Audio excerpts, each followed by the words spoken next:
Remember Giselle Yeah, McKenzie? I sure do.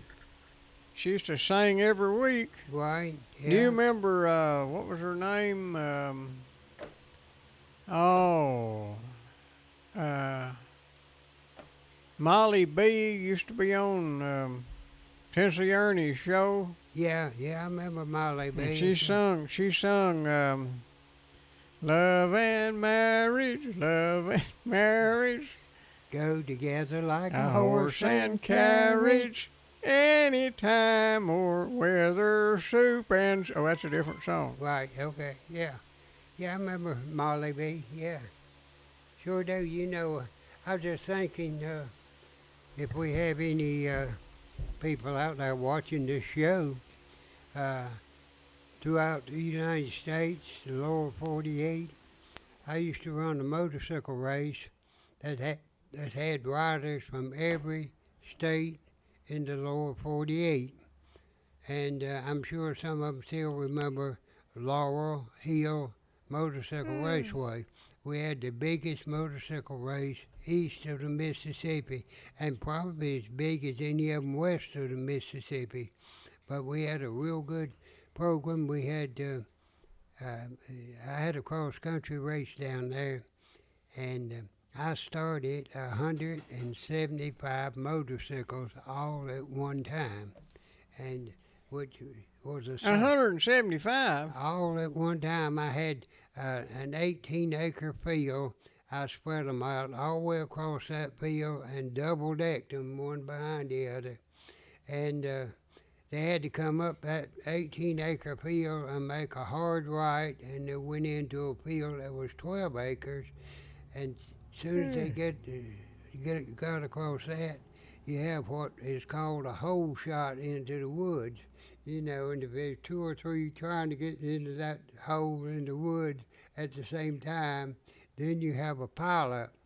And fortunately, nobody got killed in that 175 motorcycle racetrack. We had about a 4 mile course we run, and I had spotters and checkers and everything all out through the woods. We had a big motorcycle race. We must have had, I don't know, probably for every motorcycle rider we had at least 10 uh, people that was watching it come along with them. So we had a good crowd.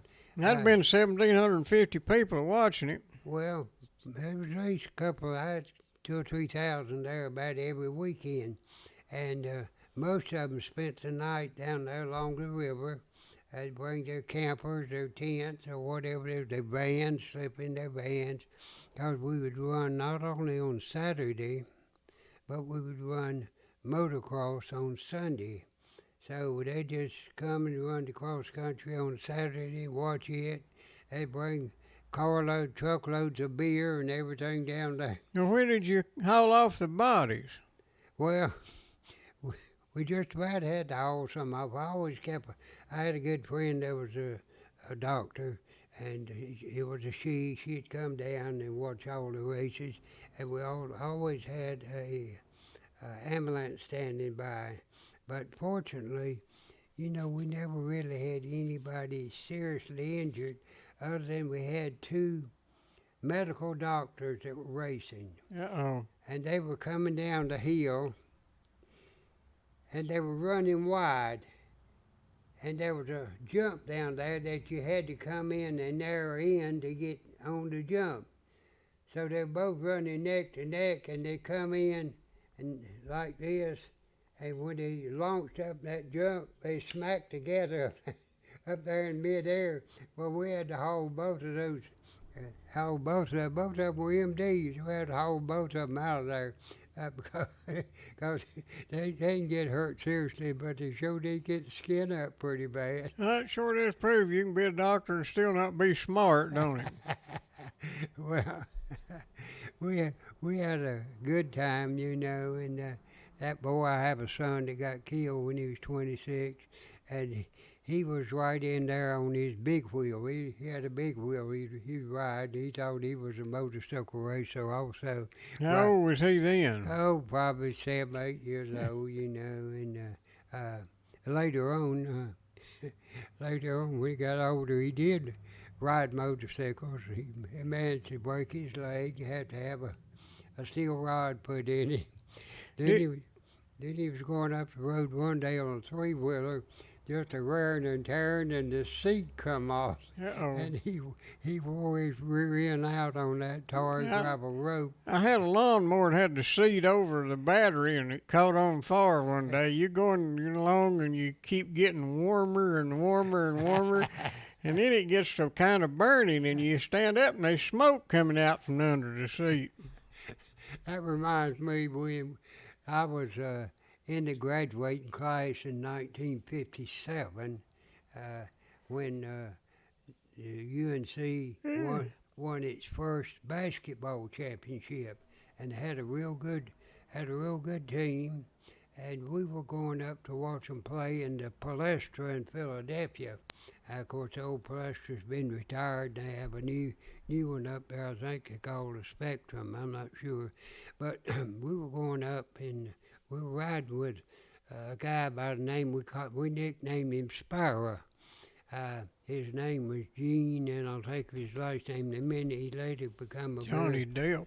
he later become a very prominent financer with NC National Bank, which is now I forget what it is. It's one of your bigger chains of banks. Wouldn't be Right. that there Wachovia or something No, like it's that. not Wachovia. No, Wachovia, yeah. No, Wachovia went in with another North Carolina bank, and is now known as I don't know. Well, let's get back to this your foolhardy behavior of yours. Didn't you build an airplane or a helicopter or something one time? Gyroscope, a gyrocopter. Well, how'd that work out? Well, it didn't work out too bad. I bought that thing and we fiddled around with it, got it where it purred around pretty good. And I had a double lane road into the back side of my farm. It was maybe 2,000 feet straight away there. So you have to get those things going at a pretty good little clip, about 35, 40 mile an hour before it will lift off the ground. So we hooked it to the pickup truck, and up the road I go. Well, I live in the little Uwharrie mountain range there, and there were mountains all the way around that area of the farm. They were maybe 200 or 300 feet elevation above the valley there, above the ground. So I finally circled around and around, got enough altitude that I could go over the top of the mountains. And I took it for a pretty good little flight. I came back, made a kind of a bumpy landing on the same road that I took off from. And I had a buddy there.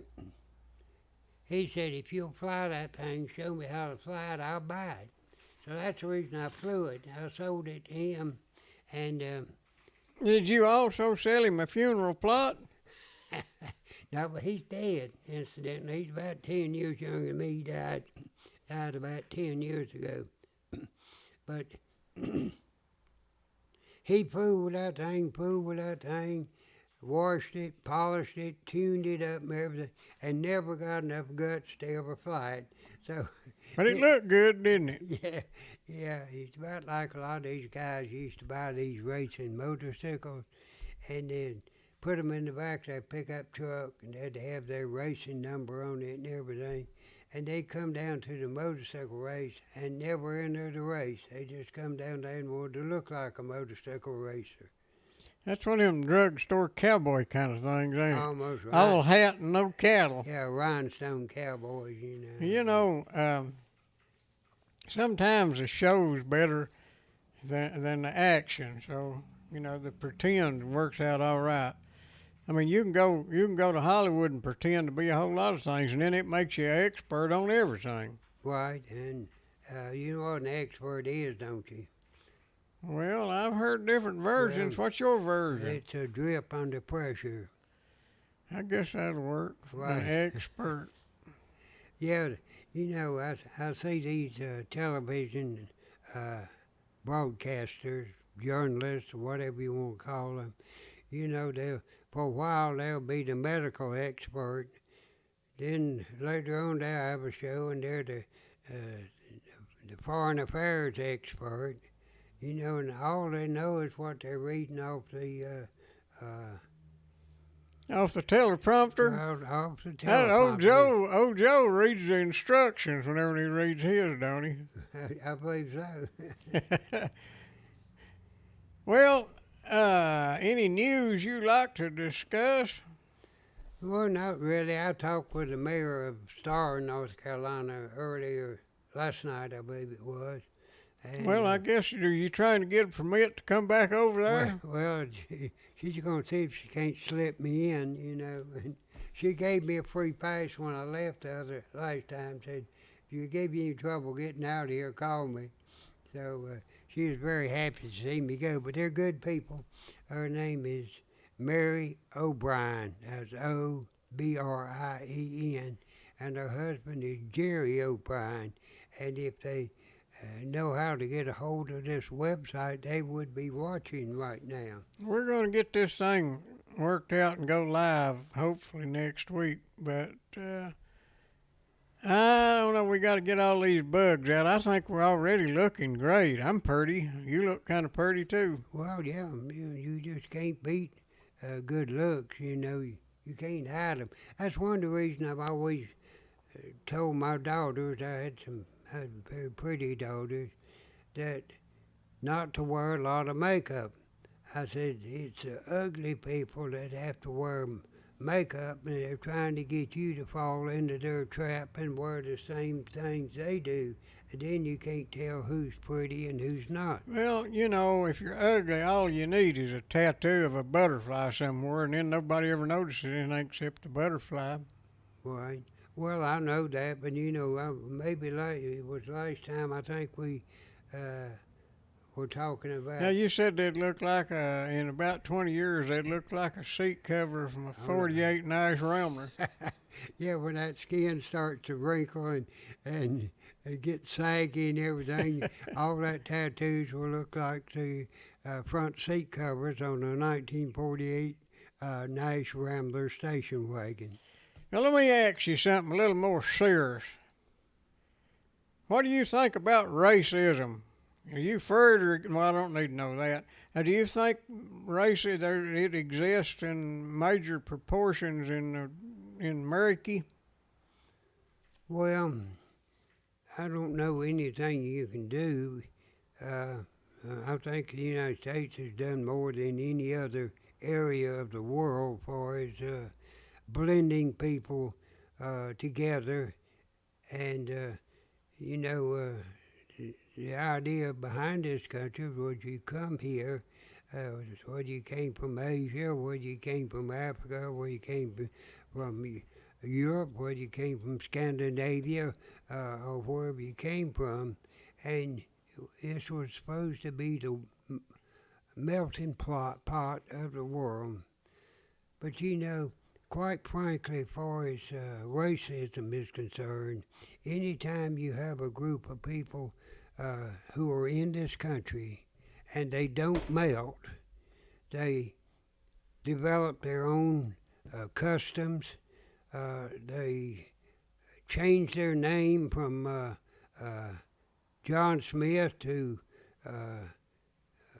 something, maybe a Muslim. Abdul-Jabbar was his name? A Muslim name. That was Lou Alcindor, Yeah. who changed his name. And then you had Cassius Clay, who changed his name. And he was just an indication of how people of color Not to be, we can say people of color, but we can't say colored people. I never have Well, figured that one out. Well, I'll say what I want to because my mother was very, very dark skinned. And my grandmother on my daddy's side was nothing but a pure little Indian squaw. Loved her to death. She lived to be 98 years old, and she was just a little Indian squaw. And all of her daughters took back after her Indian ancestry. They're very beautiful, dark-haired, just cold, dark-haired women, very pretty features, and all the boys that she gave birth to, they took back after Grandpa Andrews, who was a 6'7" left-handed guitar banjo picker.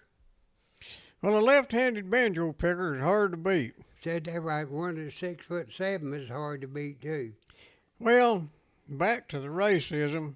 You know, strictly speaking, racism means that you have to, if you're a racist, strict definition, what it actually means is you've got to think that some races are inferior to others. And I don't think that that's much of a, I don't think there's a lot of actual racism in the country.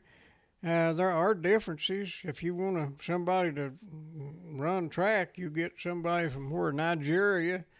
If you want, well, there are differences in people, but as far as superiority goes, I don't think there's a lot of people in this country that actually feels like one race is inferior to the other. But there is a lot of bigotry, but it's on both sides.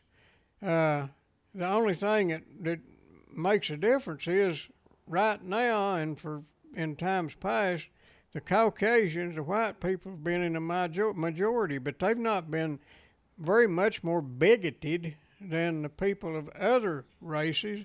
They just didn't have the numbers to count for so much. So I'm tired of hearing about it. You turn on NPR, all they talk about is race, and I don't know. I wish I could get my few cents back of my tax money that goes to help fund that place. Well, I watch it sometime too. I watch it on television, and you probably maybe picking it up on the radio as well. Yeah, PBS. Right.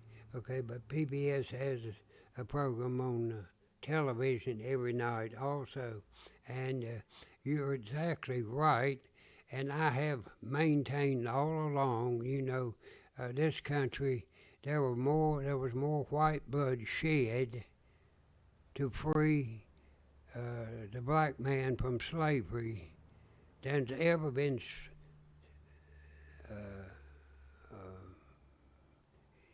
happened in any of the conflicts that we've had anywhere else. Yeah. We had more white people killed, maimed and injured in the Civil War to free the black man than you had in World War I or World War II, and I believe you put them both together, that it's still greater than both of them put together. Yeah, I think so too. I'm almost sure, because there was about between 600,000 and 700,000 Americans, that's counting both sides, that died during the War of Northern Aggression. Right. But another thing, we had a couple of 3 Supreme Court rulings this week. One of them was they kind of stood up, which is becoming sort of dependable with this current court. They stood up for freedom of religion, but they also said that Trump, and they didn't say he had to, they said he might have to release his taxes to the local district attorney. What do you think of that? Well, I think his taxes and everything ought to be protected just like any other citizen. I don't think because you're elected president of the United States that you should give up any of your rights that you have as an individual citizen. And Trump has filed his taxes. He has been more or less given a clean bill of health, in that the Internal Revenue does not have any action going against him or his companies. So, no, I don't think he ought to have to release them if he doesn't want to. Well, I see that argument. I think that it's, when you fill your taxes out, it's supposed to be private and secure, and I think you ought to expect the government to follow through on their promise. But I also see a different side to it. This works both ways. By ruling that way, and they didn't say Trump had to turn them over. They just said that these things they had going on right now need to be settled in a lower court. But idea that you can investigate a presidential candidate more fully than you would a normal citizen might come home and bite people like Hillary that hid all her stuff. And I mean, they divert the attention. They got real upset because the Democrat server had been hacked, but they did that, but there was nobody out there saying, well, since it's already out there, what'd they say? We want to know as much as we can about our presidential candidates, but that never happened. They managed to divert that. But I can see that this could cut both ways. They said that the ruling didn't pertain to taxes exclusively. It just said that the president was not immune to subpoenas, which means that the next crooked Democrat, of course I don't mean to repeat myself, but the next crooked Democrat that gets in there, they won't be immune to subpoenas either. I wonder if it's kind of like when Harry Reid killed the nuclear option, or they did the nuclear option, or whatever we know when he killed the need for 2/3. Yeah, 2/3. Yeah. Yeah. So, well, a majority over 59 or something, 57, 59, in order to override. Well, maybe that is a majority. I mean, 2/3. 2/3 would be 60, 67, though. Well, it don't make any difference. Some of these here things that they're using might come home to bite them, and bite them good. Of course, I don't know whether we'll be worrying about it Well, that usually 8 years from now or not. that usually happens, as you know. The Republicans were the ones that was very insistent that they limit the presidential term to just 2 terms.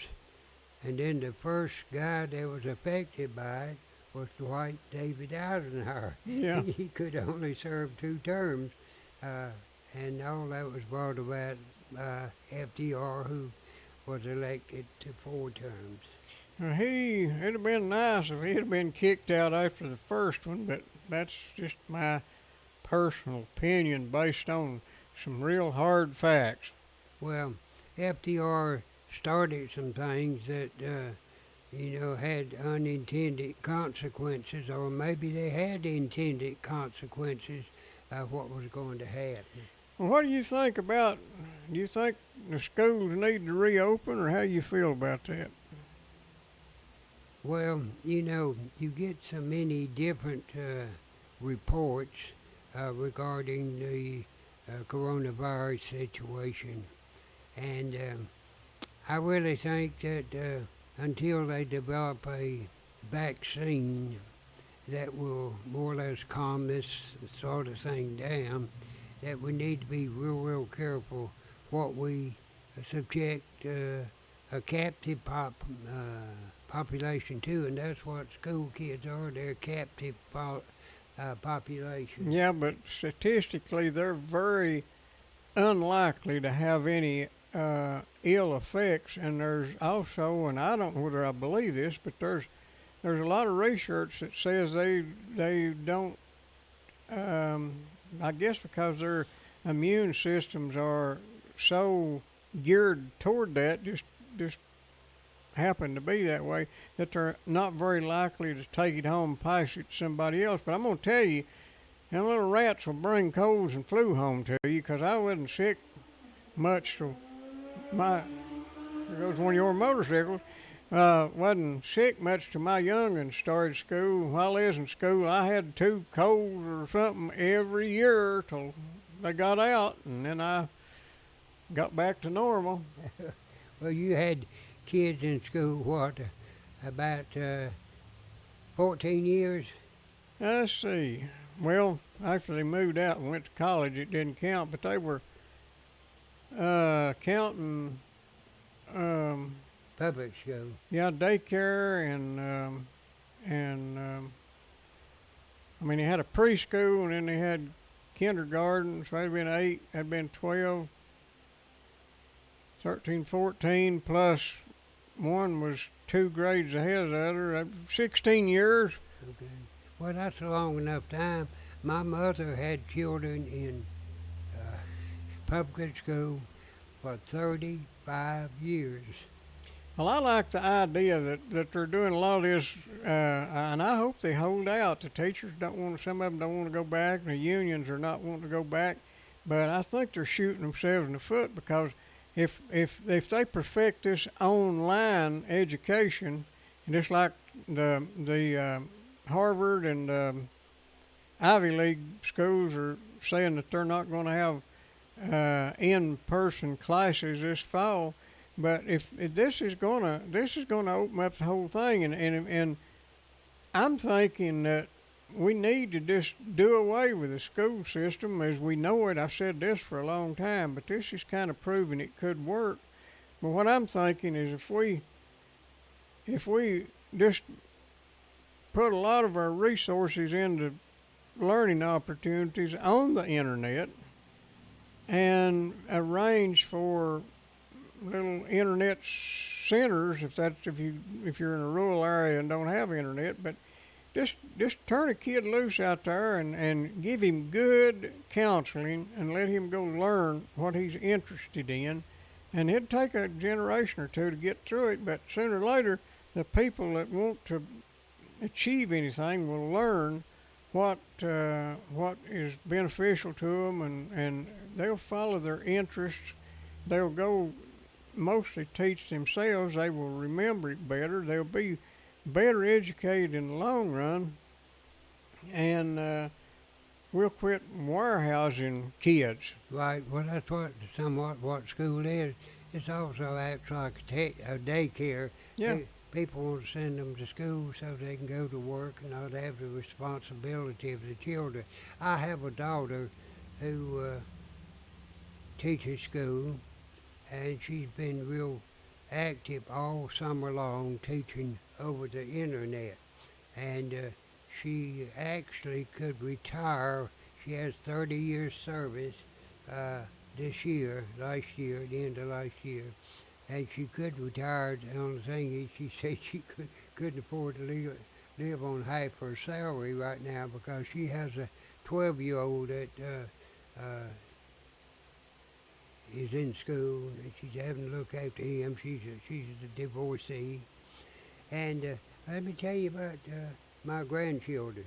I have 8 of them.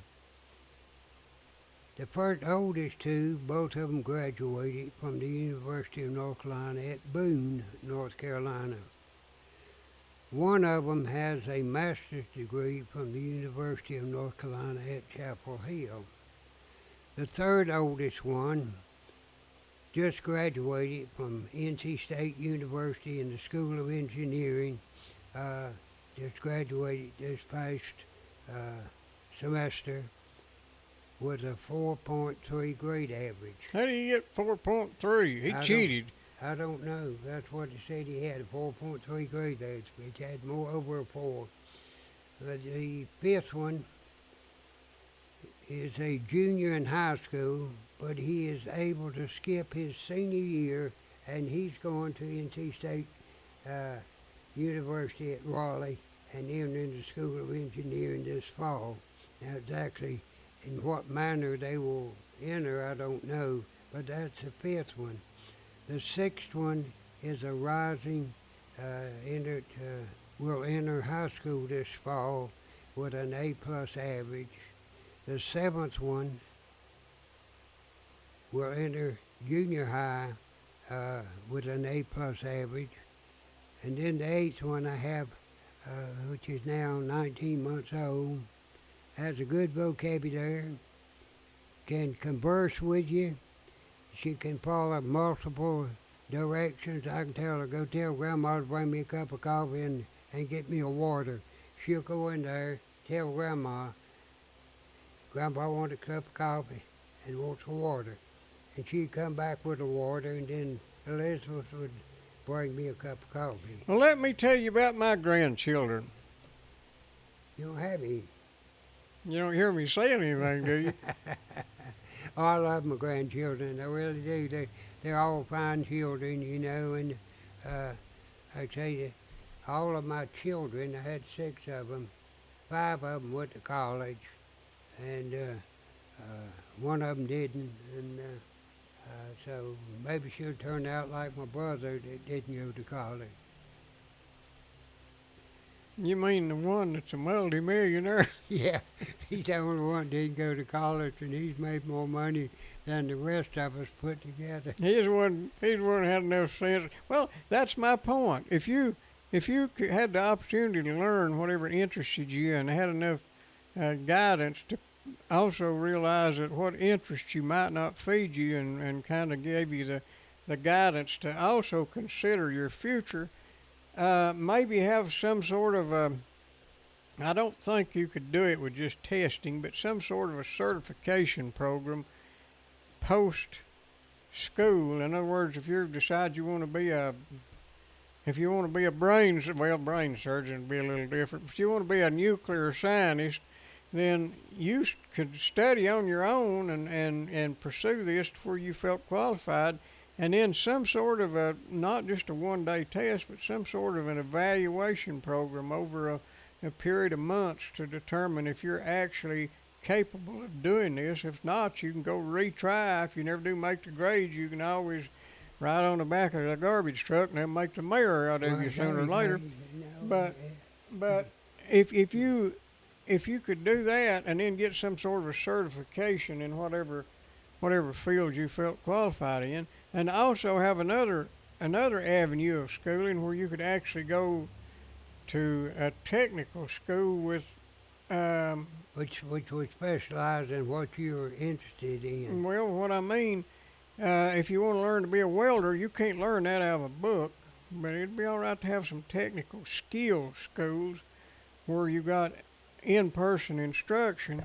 And I think there's just room for just a vast improvement in education in this country, because we're still doing schools the same way they did them 200 years ago. We just don't ride horses; they ride buses now. But they're not doing it as effective today as they were 200 years ago. Well, they were concentrating on the basic and essential skills, and now they're got their minds all around diversity and being woke.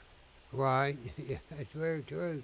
You know, education should mainly give you the ability to learn. Yeah, I wish I had had the opportunity. I may not have gone to college if I'd had the opportunity to learn on my own. I just, anything to do with electronics, I read everything I could find. You know, there wasn't even a bookstore here then. And I read everything that I could find about it, and every book that had any information about electronics, I read it, and just, I could remember all the pictures on the pages and what the page number was. It stuck with me. But there wasn't any internet. There wasn't even, computers took up a room and they didn't do much. Right, yeah. I remember the first computer they put in down at Life of Carolina Insurance Company. It was bigger than, about twice as big as this room that we're in now. But as far as myself was concerned, I came along with 7 years a baby, and a lot of my life there, I was at home with no one but my mother and dad. My dad worked for the Southern Railway Express Department, and he would bid on things that were damaged through shipment, and he used to bring bushel baskets full of books home, and that's where I read about Tarzan and the Swiss Family Robinson and all the great stories that were written. I read everything I could get my hands on, because we had no TV.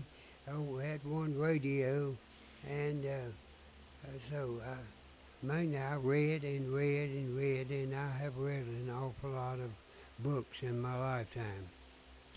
Well, What else you want to talk about? 'Cause I think we about got our time in. And it sure is warm in here in this under yeah, all these here bright lights. lights and everything, and Yeah. they didn't quite powder my nose as much Didn't as powder they your should. head either, don't look like. No, I enjoy talking about things, that not only things that I have seen in my lifetime, but things that I hope I see in the future. And somebody asked me, what is the most exciting thing you've ever done in 85 years? I said, well, I really hope I haven't done it yet. I like that. Well, I guess tally ho and away we go. Heckle and Jekyll. You Yeah, say but- see you next week with Yeah, a brand new show. Well, we'll see you next week and have a We, good we, down we may be live next week about 6 o'clock. That remains to be seen. But you won't know where to find us anyway, I don't guess. have a good and safe week.